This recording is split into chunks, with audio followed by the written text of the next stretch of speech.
दोस्तों, आज हम बात करेंगे मध्यकालीन भारत इतिहास में भारत पर मुस्लिम आक्रमण के बारे में। मुस्लिम आक्रमण को आसानी से समझने के लिए हमने इसे दो हिस्सों में बांट दिया। एक अरब आक्रमण, दूसरा तुर्क आक्रमण। अरब आक्रमण में जो सबसे सफल आक्रमण था, जो पहला सफल आक्रमण था, वो मोहम्मद बिन कासिम ने किया था। मोहम्मद बिन कासिम को पढ़ने से पहले हम अरब का थोड़ा सा इतिहास और जान लेते हैं। भारत पर अरब आक्रमण का जो सबसे पहला आक्रमण हुआ था वो हुआ था 711 ईस्वी में। कब हुआ था? 711 ईस्वी में। इसे किसने किया था? उबैदुल्ला के नेतृत्व में सिंध में किया गया था।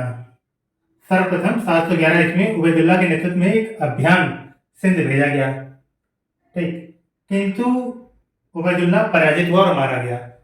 इसी के बाद उसी साल 711 ईस्वी में ही दूसरा अभियान बुदैल के नेतृत्व में किया गया, मगर बुदैल भी असफल रहा। इसके बाद जो पहला सफल अभियान और तीसरा अरब आक्रमण किसने किया? मोहम्मद बिन कासिम ने 712 ईस्वी में। यह पहला सफल आक्रमण हुआ था, जो कि तीसरे प्रयास में सफल हुआ था।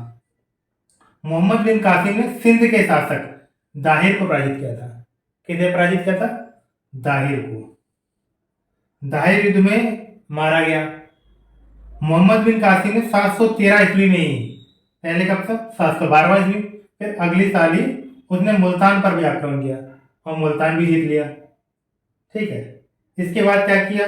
देखो, मोहम्मद बिन कासिम का एक मोस्ट इंपॉर्टेंट क्वेश्चन है जो एग्जाम में पूछा जाता है, जजिया कर के बारे में।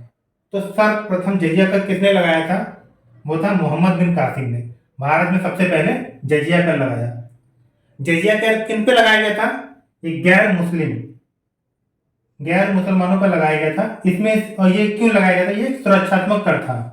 कैसा था? सुरक्षात्मक कर, सुरक्षा के लिहाज से ये कर लिया जाता था, और ये सिर्फ गैर मुसलमानों से लिया जाता था। इसमें से मोहम्मद बिन कासिम ने 5 लोगों को छूट भी दी थी।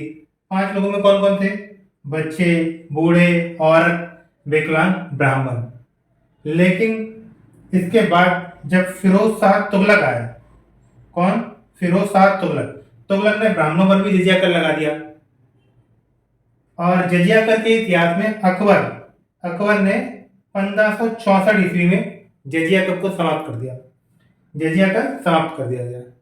लेकिन औरंगजेब आया, उसने 1679 ईस्वी में पुनः जजिया कर लगा दिया, ठीक।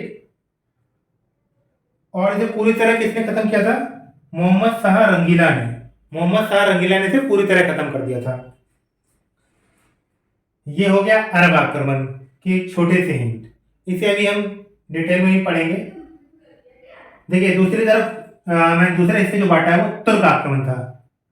कहा जाता है जो तुर्की थे, जो तुर्क चीन के उत्तर पश्चिम भाग में निवास करने वाले असभ्य और बर्बर जनजाति थी। कैसी?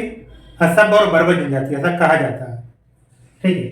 962 ईस्वी में जो सबसे पहला शासक था वो था अल्पतगिन नाम के तुर्क सरदार ने गजनवी साम्राज्य, गजनवी साम्राज्य को यमनी साम्राज्य कहते हैं, इसकी जो राजधानी थी वो गजनी थी, ठीक है।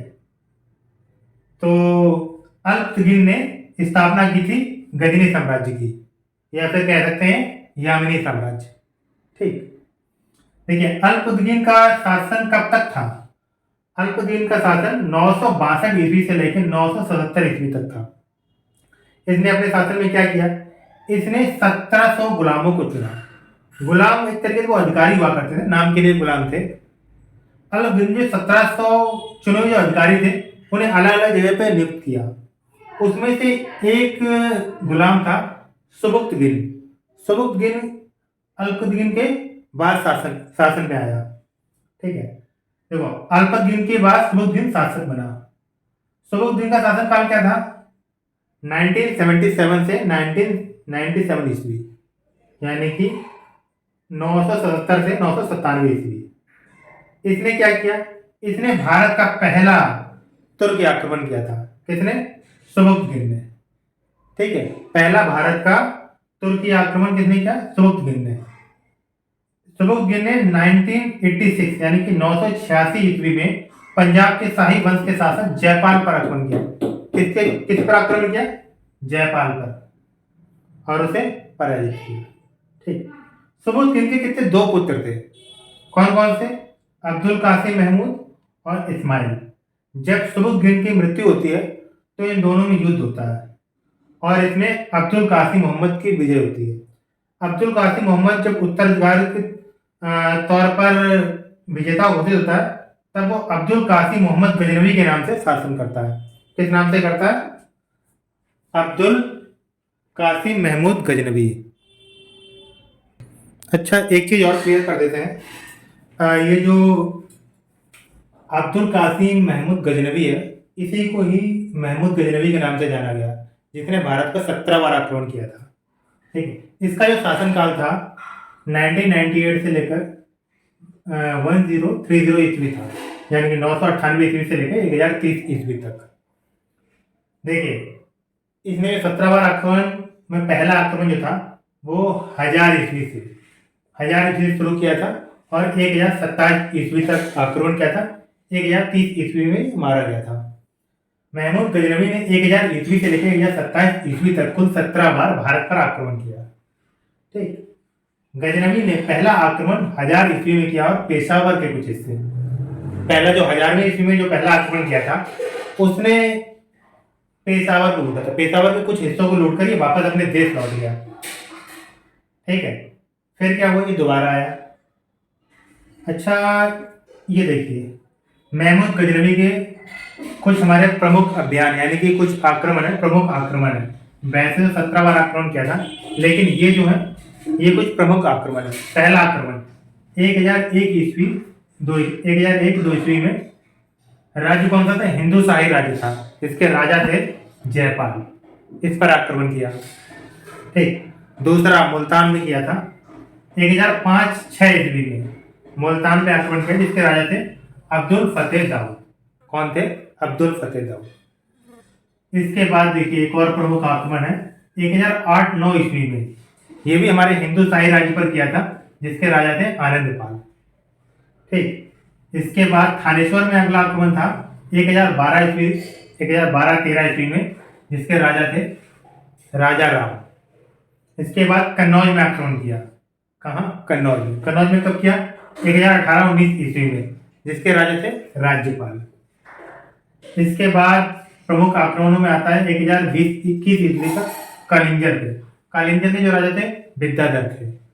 और इसमें भी सबसे मोस्ट इम्पोर्टेंट आक्रमण था 1025 ईस्वी में सोमनाथ मंदिर पर किया आक्रमण, जिसके राजा थे भीम प्रथम।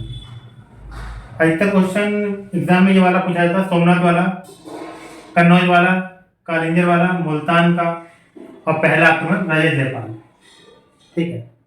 तो यही पूछे जाते हैं। 1025 ईस्वी में जो आक्रमण किया था 16वां आक्रमण था। कौन सा था? 16वां आक्रमण। सोमनाथ मंदिर को लूटा था। जब ये सोमनाथ मंदिर को लूट के जा रहा था तो कई जाटों ने इस पर आक्रमण किया था और उनके आक्रमण से कुछ संपत्ति वापस भी ले ली गई थी। इसी कारण ये जाटों से खिंचाकर दोबारा लौट कर आया 1027 ईस्वी में। और जब जाटों से इसकी लड़ाई हुई उसके 1030 ईस्वी में गजनवी मारा गया। ठीक। अच्छा, गजनवी के साथ कई सारे लेखक भी आए थे, इतिहासकार, जिसमें तो कुछ प्रमुख इतिहासकार हैं जो एग्जाम में पूछे जाते हैं। फिरदौसी, अल-बरूनी, कुतुबी। फिरदौसी ने जो किताब लिखी उससे शाहनामा के नाम से आया था। अल-बरूनी ने जो किताब लिखी किताब उल हिंद, किताब उल हिंद नाम दिया गया। कुतुबी ने जो किताब लिखा है किताब उल यामिनी। यामिनी कौन सा था? यामिनी उसका राज्य है। ठीक। तो उस नाम से जाना गया। इतिहास में महमूद गजनवी को बुद्ध सेकंड तथा मूर्ति भंजक भी कहा गया है। क्या कहा गया? बुद्ध सेकंड तथा मूर्ति भंजक। ठीक है। और देखिए, महमूद गजनवी के भारत के आक्रमण में क्या प्रभाव पड़ा? उसके भारत पर आक्रमण से भारतीय राजाओं को पराजित कर भारतीय राजनीति की कमजोरी उजागर कर दी। क्या? भारतीय राजनीति की कमजोरी उजागर हुई, पहली चीज। दूसरी, पंजाब सिंध एवं मुल्तान में गजनवी गवर्नरों की नियुक्ति कर दी उसने। किसने? महमूद गजनवी ने। इससे क्या हुआ? मुस्लिम शासन की स्थापना हो गई, क्योंकि जहाँ पंजाब सिंध मुल्तान में गजनवी गवर्नर आए तो उन्होंने अपने मुस्लिम शासन को बढ़ावा दिया, मुस्लिम शासन की स्थापना हुई। भारत में क्या हुआ? विदेशी आक्रमणों का द्वार खुल गया। अब विदेशी आक्रमणों का द्वार खुला तो उससे क्या हुआ? भारतीय कला नष्ट होने लगी। भारत का धन, जो भारत का धन था, वो गजनी जाने लगा। गजनवी की मृत्यु के बाद मोहम्मद गौरी ने शासन किया। मोहम्मद गौरी का जो पूरा नाम था वो था शहाबुद्दीन मोहम्मद गौरी। शहाबुद्दीन मोहम्मद गौरी गौर का शासक बना। कहाँ का? गौर का शासक। जब मोहम्मद गजनवी की मृत्यु, उसके बाद 12वीं शताब्दी के मध्य में गौर वंश का उदय हुआ। कब हुआ? 12वीं शताब्दी के मध्य में। और इसके जो साम्राज्य का आधार था वो उत्तर पश्चिम अफगान था। कहाँ था? उत्तर पश्चिम अफगानिस्तान। ठीक है। मोहम्मद गौरी का पूरा नाम पता ही है, शहाबुद्दीन मोहम्मद गौरी, गौर वंश का शासक। ठीक। देखिए मोहम्मद गौरी ने क्या क्या किया। 1175 ईस्वी में इसने मुल्तान पर आक्रमण किया। यह इसकी पहली विजय थी। कब करा? 1175 ईस्वी में। अब देखिए हम इसके कुछ इंपॉर्टेंट युद्ध देख लेते हैं। भारतीय युद्ध अभियान 1175 में, पता ही है, मुल्तान पर इसने सबसे पहला सफल आक्रमण किया, करमाती वंश पर। किस पर? करमाती वंश पर। दूसरा अगले तीसरे वर्ष में, यानी कि 75 में था। दूसरा 1178 ईस्वी में ही किया, गुजरात पर। मुल्तान से सीधा गुजरात आ गया और उसने भीम द्वितीय पर आक्रमण किया, लेकिन यहाँ इसकी हार हुई। भीम द्वितीय पर जब इसने आक्रमण किया तो ये बुरी तरह पराजित हुआ। 1178 ईस्वी में राजस्थान पर आक्रमण किया, किंतु यहाँ के शासक, ये राजस्थान ही गुजरात होगा, के शासक भीम द्वितीय ने बुरी तरह पराजित किया। यह तुर्क आक्रमणकारियों की पहली हार थी। ठीक है। इसके बाद क्या हुआ? 1181 ईस्वी में पंजाब पर इसने आक्रमण किया। किसके विरुद्ध? खुसरो मलिक के खिलाफ। ठीक है। इसी के 5 साल बाद दोबारा से ही पंजाब पर दोबारा आक्रमण किया, खुसरो मलिक पर। इनके आक्रमणों के बाद 1191 ईस्वी में इसने पृथ्वीराज चौहान पर तराइन का प्रथम युद्ध, ये बहुत ही इंपॉर्टेंट है, तराइन का प्रथम युद्ध पृथ्वीराज चौहान के विरुद्ध लड़ा था, लेकिन इसमें इसकी हार हुई। फिर ये अगली साल ही एकजुट होकर दोबारा आया और तराइन का द्वितीय युद्ध हुआ पृथ्वीराज चौहान के खिलाफ, जिसमें पृथ्वीराज चौहान को बंदी बना लिया गया। ठीक है। मोहम्मद गौरी ने पृथ्वीराज चौहान को बंदी बनाया। उसके बाद 2 साल बाद दोबारा से आया कन्नौज में। कन्नौज में कौन सा युद्ध हुआ? चंदावर का युद्ध, राजा जयचंद के विरुद्ध। ठीक। फिर 1 साल बाद 1195 में इसने बयाना का युद्ध लड़ा। बयाना का युद्ध इसने राजा कुंवरपाल के विरुद्ध लड़ा। इसका जो आखिरी युद्ध था 1205 ईस्वी में खोखरों का युद्ध, खोखर जाति के विरुद्ध हुआ, जिसमें इसकी मृत्यु हुई। ठीक है। इसके सेनापति भी हैं जिन्होंने कई युद्ध लड़े, तो आइए हम उसके बारे में भी देख लेते हैं। मोहम्मद गौरी के जो 2 सेनापति थे, एक कुतुबुद्दीन ऐबक और एक दूसरा बख्तियार खिलजी। इन्होंने भी कई युद्ध लड़े। इसमें से प्रमुख युद्ध हैं 1196 ईस्वी में अजमेर पर विजय प्राप्त करी कुतुबुद्दीन ऐबक ने। अगले ही साल 1197 में बदायूं पर विजय प्राप्त करी। फिर 1202 और 3 ईस्वी में बुंदेलखंड पे विजय प्राप्त करी। बख्तियार खिलजी जो था वो बहुत ही क्रूर था। इसने क्या किया था? जो नालंदा विश्वविद्यालय था, इसे नष्ट कर दिया था, जो इतिहास का एक बहुत ही गलत काम था। बख्तियार खिलजी भी मोहम्मद गौरी का ही सेनापति था, लेकिन इसने नालंदा को जला दिया था, उसे पूरी तरह नष्ट कर दिया था। कई महीनों तक उसमें लपटें जली थी, कई महीनों तक धुआं निकलता रहा था, किताबें जलती रहीं। तो ये बहुत ही गलत काम किया था 1198 ईस्वी में बख्तियार खिलजी ने। ये युद्ध करने के लिए बिहार और बंगाल आया था। इसमें दोनों जगह विजय प्राप्त करी, 1197 में और 1205 ईस्वी में बंगाल में। आज के लिए इतना ही। ये हमारे मुस्लिम आक्रमण थे अरब और तुर्क के।